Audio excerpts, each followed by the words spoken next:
Интернет очень любит животных, там можно найти их огромное множество. Там можно увидеть выдр, ленивцев, медведей и медленного лори. Мы очень любим кошек. Это пристрастие может привести нас к игнорированию неопровержимых доказательств, что многие животные являются просто монстрами. Они могут быть убийцами, насильниками и некрофилами. Но теперь даже монстры заслуживают защиты, чтобы защитить этих существ от вымирания. Но мы должны открыть свои глаза на наших пушистых братьев, способных превращаться в сущих дьяволов. Вот 7 очаровательных видов, которые могут быть смертельно опасными. Первое. Дельфины могут быть невероятно агрессивными. Вот как выразилась Дженнифер Уэлш о так любимых нами дельфинов в своем заголовке статьи. Опасные животные, которые могут изнасиловать вас и убить вашего ребенка. Это немного несправедливо, скажете вы. Но есть неопровержимые доказательства того, что дельфины пытались изнасиловать людей.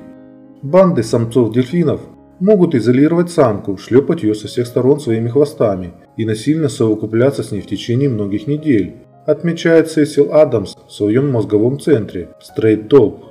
Специалист по дельфинам Джастин Грег подвергает сомнению тот факт, что это считается насилием. Но даже он отмечает некоторые ужасающие элементы принуждения дельфинов к совокуплению. Дельфины могут использовать другие тактики убеждения самки к спариванию, в том числе совершение инфантицида, то есть детоубийства, чтобы у самки началась течка и она была предрасположена к совокуплению. Также известно, что дельфины истязают молодых морских свиней, внешне очень похожих на дельфинов. Это странно.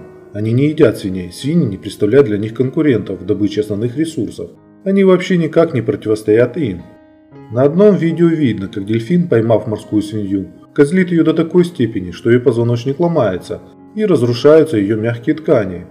Команда исследователей описала травмы, нанесенные дельфинами морскими свиньям, как возможно худший пример межвидовой агрессии, которую каждый из нас когда-либо видел. Этой молодой самке буквально разрушили ее жизнь.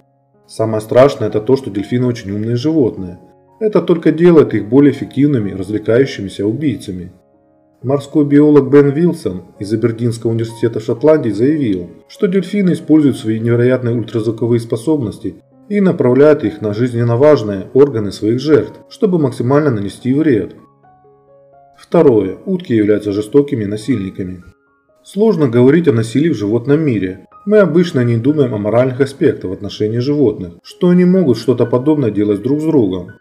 В статье 2012 года исследователь из Массачусетского университета пишет о до 40% насильственных половых отношений между дикими утками. В своем отчете 1983 года о водоплавающих птицах Фрэнк Маккини описывает этот ужасающий процесс более подробно. Это часто выглядит как скоростные воздушные погони. В них могут участвовать несколько агрессоров и зрителей мужского пола. Когда самец отсутствовал, другой самец очень часто подходил к самке и продолжал совокупляться с ней без остановки. Самцы часто сначала были в качестве зрителей, а впоследствии пытались участвовать в принудительном спаривании. Были случаи, когда до 3 самцов спаривались с одной самкой. Обычно собиралось до 20 и более зрителей. Самки могут сопротивляться, скрываясь на протяжении нескольких часов в проведении длительных полетов, в попытке избавить себя от нежелательных самцов, борющихся за спаривание. Но самки также обладают необычными способностями. Они могут мешать сперме своего насильника оплодотворить ее яйца. Они могут выключить это на время изнасилования, пишет бывший кандидат в Сенат и конгрессмен Тодд Акин.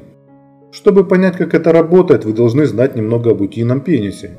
Они больше похожи на штороподобное изобретение, большую часть времени хранящееся внутри, но используемое весной, когда это необходимо. Они также исключительно длинные. Они могут быть до 40 сантиметров, почти в половину длины самой утки.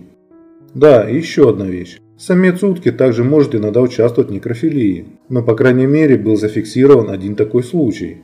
Несправедливо было бы всех самцов уток уличить в этом, но Крис Мейликер в своем основополагающем документе «Первый случай гомосексуальной некрофилии среди крякв семейства утины» пишет об этом. Рядом с явно мертвой уткой находился другой самец кряквы, во взрослом оперении без каких-либо видимых следов линьки. Он насильно забрался на спину, ухватив у основания задней части головы мертвой кряквы, а затем в течение приблизительно 2 минут непрерывно тормошил из стороны в сторону ее голову. После начал совокупляться с трупом с большей силой. Скорее всего, он был удовлетворен. Я наблюдал за этой сценой с близкого расстояния, с окна, до 19:10. В течение этого времени, 75 минут, я сделал несколько фотографий. как кряква почти непрерывно совокуплялась со своим мертвым родственником.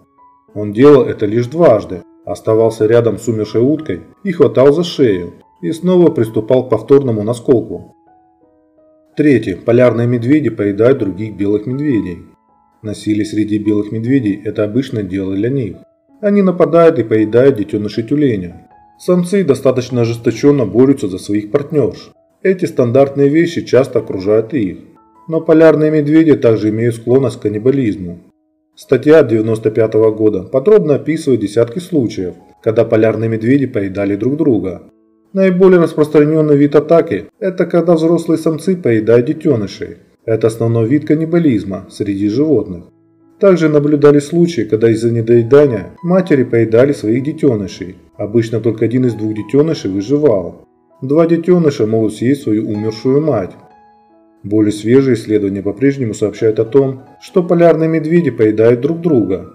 Некоторые исследователи также утверждают, что подобная практика находится на подъеме из-за глобального потепления.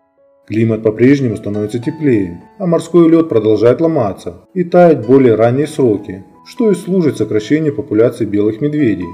Частота внутривидового хищничества и каннибализма может расти. Четвертое. Бегемоты невероятно смертоносны. Бегемотов очень трудно изучать в дикой природе, поскольку они, как правило, нападают на людей, которые слишком близко приблизились к ним, а также потому, что большую часть времени они проводят под водой. Это правда, бегемоты являются кровожадными убийцами, которые иногда очень агрессивно нападают на людей. Они также травоядные животные, они не едят нас. В статье 1999 года в журнале «Медицина путешествий» был представлен отчет о нападениях диких животных на туристов в Южной Африке с 1988 по 1997 год. За этот десятилетний период было совершено 2 смертельных и 5 некритических нападений бегемотов на туристов. Ни в одном из случаев на самом деле люди даже и не пытались обидеть бегемотов. В мае 1991 года при посещении резервата в ЮАР был укушен бизнесмен, и у него было сломано 8 ребер. Это произошло в то время, когда мужчина прогуливался по берегу реки и случайно преградил путь бегемоту к воде. Возможно, более печальный случай произошел тогда, когда человек попытался наклониться травмированному бегемоту. Бегемот показал свою неприязнь человеку и просто растоптал мужчину. Пятое. Тюлени насилуют пингвинов. Вы думаете, что тюлени симпатичны, не правда ли? А вы знаете, что тюлени охотятся и едят пингвинов. Они неоднократно бьют их на поверхности воды, отчасти потому, что они не обладают достаточно сильными зубами, чтобы схватить добычу, и поэтому они могут жестоко избивать пингвинов, рвать и сдирать с них плоть. Тюлени являются плотоядными животными. Они едят других животных без каких-либо предпочтений относительно плоти животных. Что действительно странно, что тюлени насилуют самок пингвинов. В статье в журнале «Полярная биология» исследователи описывают 4 случая сексуальных домогательств в Антарктиде со стороны морских котиков королевским пингвинам. Это было жестоко. В одном случае было замечено проникновение. По крайней мере 1 раз кровь виднелась между ног птицы, сразу же после контакта. В другом случае тюлень убил и съел пингвина после совокупления с ним. По всей видимости, тюлени и пингвины заражены жестокостью и неразборчивыми половыми связями. Среди пингвинов можно наблюдать совокупление ради камней, которые они собирают для своих гнезд. Самцы могут спариваться с самцами и даже с умершими животными, принуждать к совокуплению самок. Тюлени, как морские слоны, далеко не ушли от них. Практически все это можно наблюдать и у них. Шестое. Выдры настоящие убийцы, некрофилы. Если сравнить, не все виды настолько жестоки, как выдры. Во-первых, морские выдры убивают других животных, даже когда они их не поедают. Они делают это ради удовольствия или что-то в этом роде. В статье 2010 года ветеринар Хезер Харрис в журнале «Водные млекопитающие» привел около 19 случаев, когда каланы, морская выдра, атаковали детенышей тюленя. Вот один вопиющий случай. Отлученный от груди детеныш обыкновенного тюленя отдыхал на суше, когда самец калана подошел к нему, схватил его своими зубами и передними лапами, укусил за нос и перевернул его. Тюлень пытался как можно ближе приблизиться к воде вместе с каланом. Один раз в воде калан схватил голову тюленя своими передними лапами и неоднократно укусил за нос, вызвав глубокие рваные раны. Калан и детеныш тюленя яростно кувыркались в воде около 15 минут. Все это время тюлень пытался освободиться от хватки калана. Наконец калан схватил детеныша, держал его под водой в типичном положении для спаривания каланов. После калан приблизился к его тазу и ввел свой пенис. По истечении 105 минут калан выпустил мертвого детеныша и начал за ним ухаживать. Итог. Калан напал и 1,5 часа насиловал детеныша до тех пор, пока он не умер, а затем начал лизать его лапы, как проклятый серийный убийца.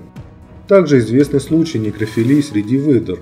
В одном недавнем докладе сообщалось, что территориальный самец калана под водой боролся с самкой до тех пор, пока ее тело не стало вялым, а затем неоднократно совокуплялся с ее телом.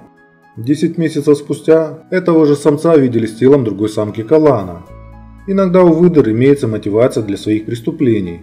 Например, биологи описывают случай, в котором самец выдры держит детеныша под водой, тем самым вынуждая его мать нырять за пищей, в попытке получить часть этой пищи для себя.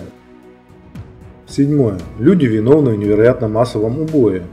Конечно, мы можем быть менее жестокими друг к другу, но мы чертовски хорошо умеем убивать других животных. В исследовании Всемирного фонда дикой природы было установлено, что с 1970 до 2010 года численность млекопитающих, птиц, рептилий, амфибий и рыб во всем мире сократилась на 42%. А основной угрозой, вызывающей сокращение этих популяций, организация считает, является человеческая эксплуатация, например, охота и рыбалка, и деградация, загрязнение мест обитания.